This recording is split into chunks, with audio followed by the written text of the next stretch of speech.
Hey, what is going on, guys? We are back here with another Rooster Fighter video talking about episode 2 with the one and only. Cameron Thomas funny clips. Hey, I'm not good at these intros, as you can tell. Live action, never been my thing. But I want to hear your thoughts about episode 2 of Rooster Fighter. Okay, so episode two definitely was a way better step up from a really great episode one. Usually it's the first episode that is usually the first two episodes that are really your first impressions, sometimes the third one as well. And this one was like very close to what the chapters were that was adapted.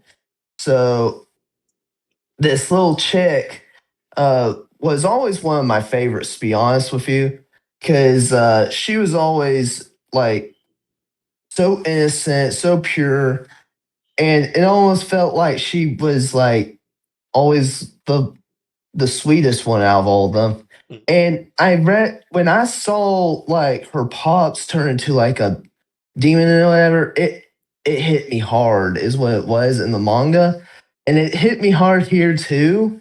And what I do like about this is that it teaches us that not all the demons are mean in this show. Sometimes they're the guys that are literally the underdogs that really don't understand what's happening, and then they get stressed out, and then that's what happens to them. So it's not always the villains.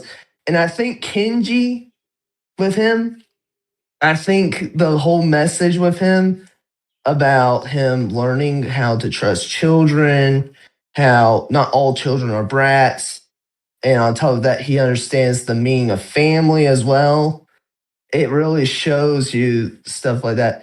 Not only that, him trying his best to get away from her, and then and then she's just constantly coming back, is another funny guy that happens throughout the series as well. And overall, really good episode of what they did with this chapter, and definitely next episode is going to be really good. Definite. I thought it was definitely a good setup. I really thought I thought it was a good backstory with the little chick. It's a fun character. I'm not the biggest fan necessarily of dubs, but that's like their audience is the American audience, so they do a lot more of their stuff in Mhm. dub, especially. I was cringing at first, but I kind of get over it. It's a like little character. It's kind of weird in a way because this little chick is actually in love with the rooster, it seems. You could is that true? They're like it's kind of like a little love thing at first. Yeah, it's kind of like a Spy X Family situation where Becky is in love with Lloyd, in that series. It's like that situation where it's supposed to make fun of it, not that the creator is actually supporting it. Yeah. So it's like I guess it's like child like love, but at the same time, it's gonna become more like a father-daughter type of thing. And I kind of see where it's going. Mhm.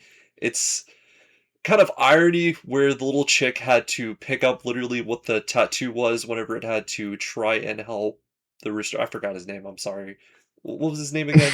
They just don't say it enough. Pops. Bob's. Well, yeah, Yeah. basically trying to help them get back to health after getting beat up in that big fight.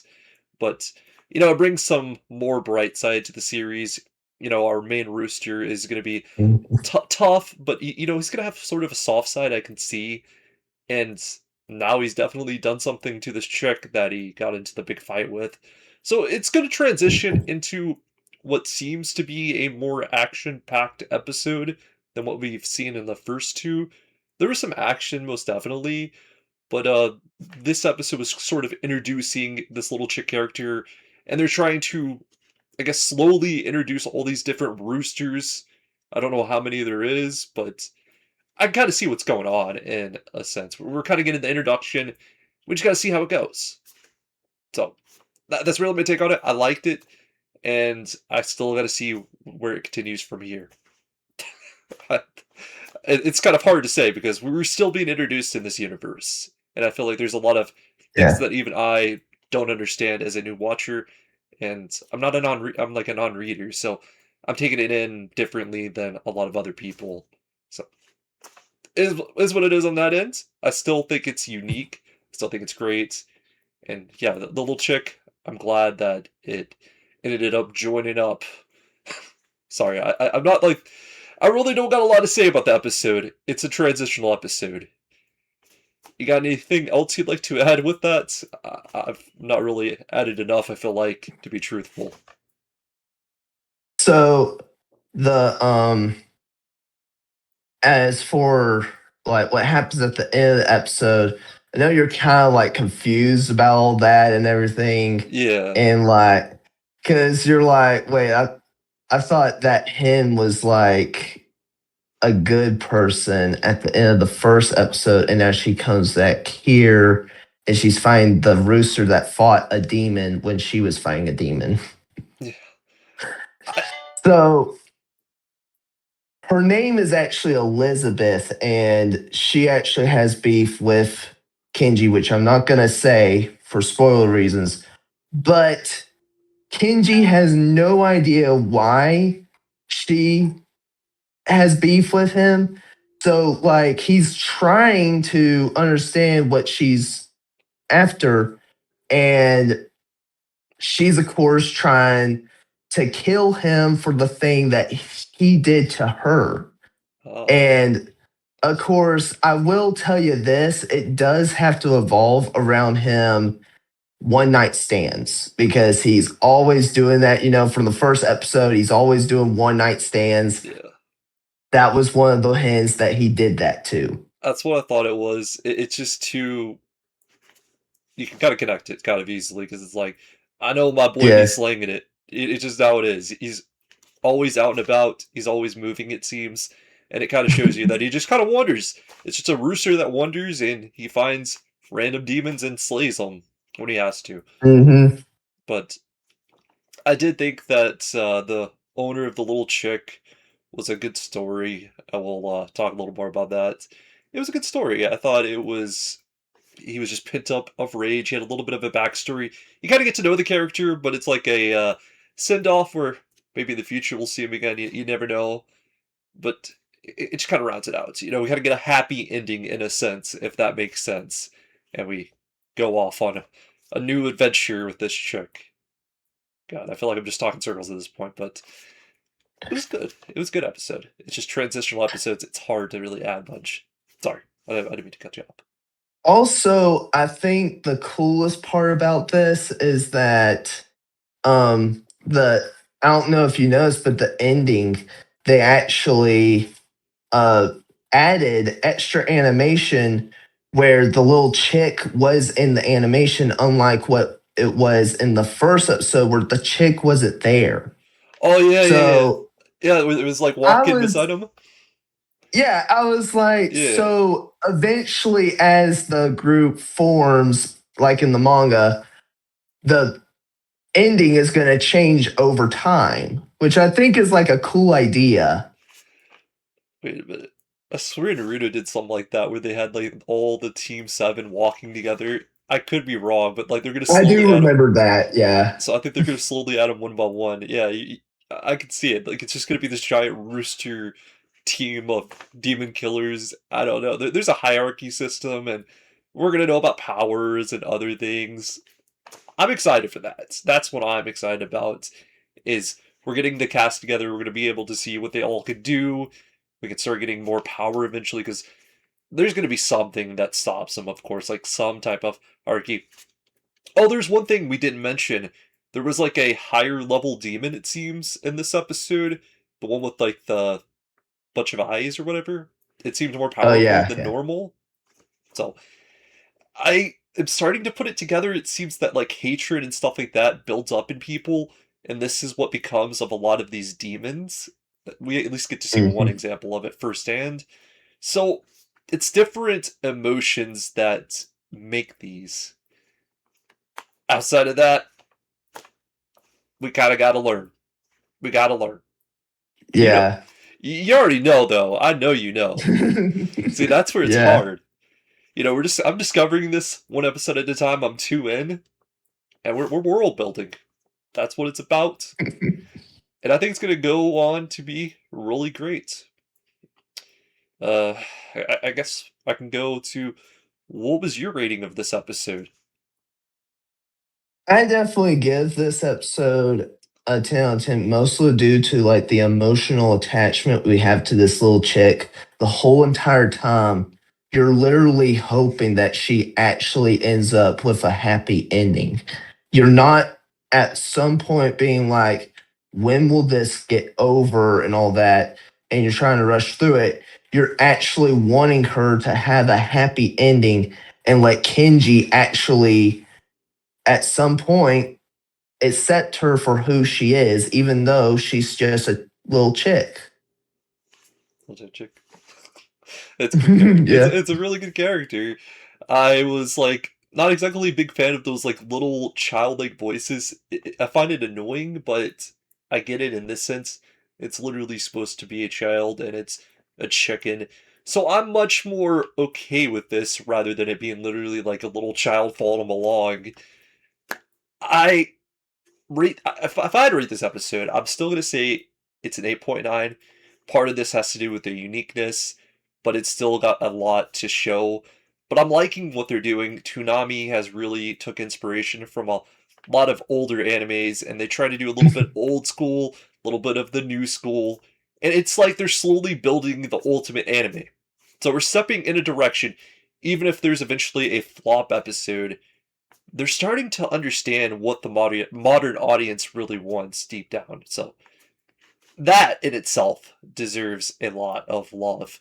And I guess outside of that, it's really long way, like I said. But if this gets a Mhm. physical release, we need to buy it. We need to support it.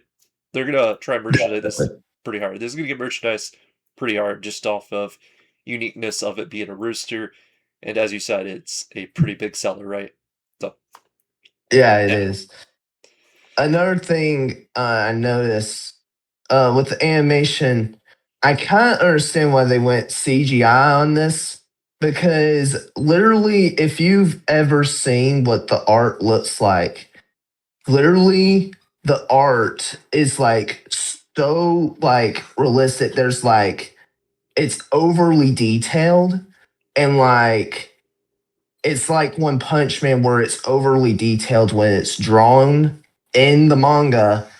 And my guess, they were afraid if they went too cheap with the animation and made it 2D, it would end up making the manga look way better than what the anime was. And we would have a One Punch Man 2 season 2 and season 3 situation.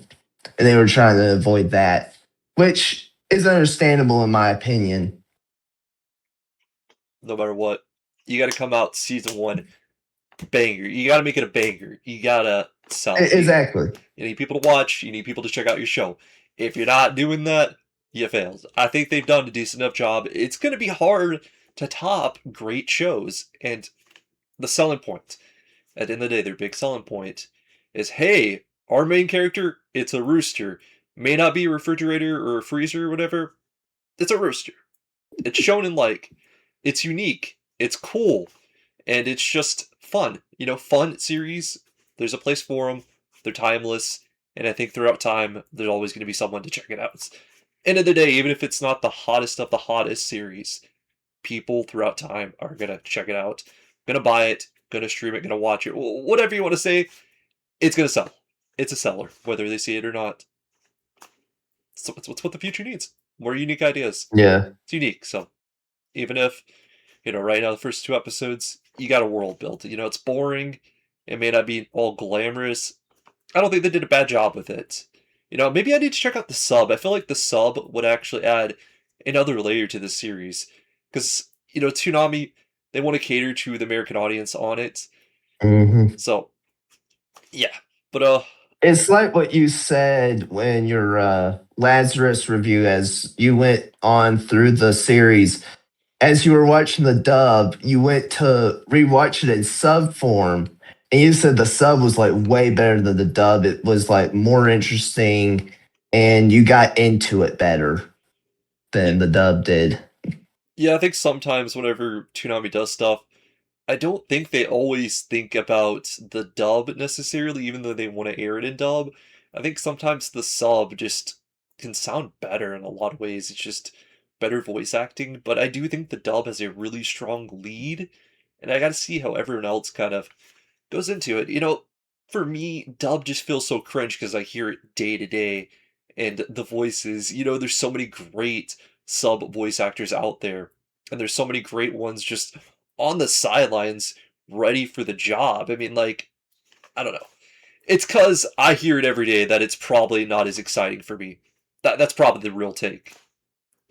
Probably just sounds crazy, but yeah, that's my end of the day thing. Um, There are definitely some dub voice actors that are uh worthy to be as good as the sub voice actors, to be honest with you. yeah, there's timeless voice actors. Like, I'd have to go back in time because like they deserve love, and I don't think I give them enough love. I think about them, but at the same time, it's like a forgotten thing to me. Similar thing to like writers of comic books. You watch it, you love the characters, but you don't really think about the person that did the voices and so on. I don't know. Something I never think about too much. It's weird, but Yeah. I should probably look into more of those people because based off that, there's probably other stuff I would like that they've done. I don't know. I don't think about that too much. I just go in, watch something mostly blind. Sometimes you gotta watch something terrible for every good thing you watch. So, yeah, I'm kind of just lost for words. It's been a day for me. I'm sorry. I'm sorry, cameraman. It was just one of those. Anything else you got to say about Rooster Fighter going into episode 3, maybe? You got the spoilers, like anything big. All right, so I will give you this. Episode 3 definitely will be the make or break moment for Kenji because literally there's going to be, I will spoil that there is a love triangle throughout the series Love between the triangle. little chick and Elizabeth, and Oh. they fight over Kenji, and Kenji, he's there being like, why are y'all doing this? And he's not the loving type person. So it's a comedic effect on that. So that I'm definitely am thinking the next episode is probably going to be the funniest so far, mostly due to that love triangle effect.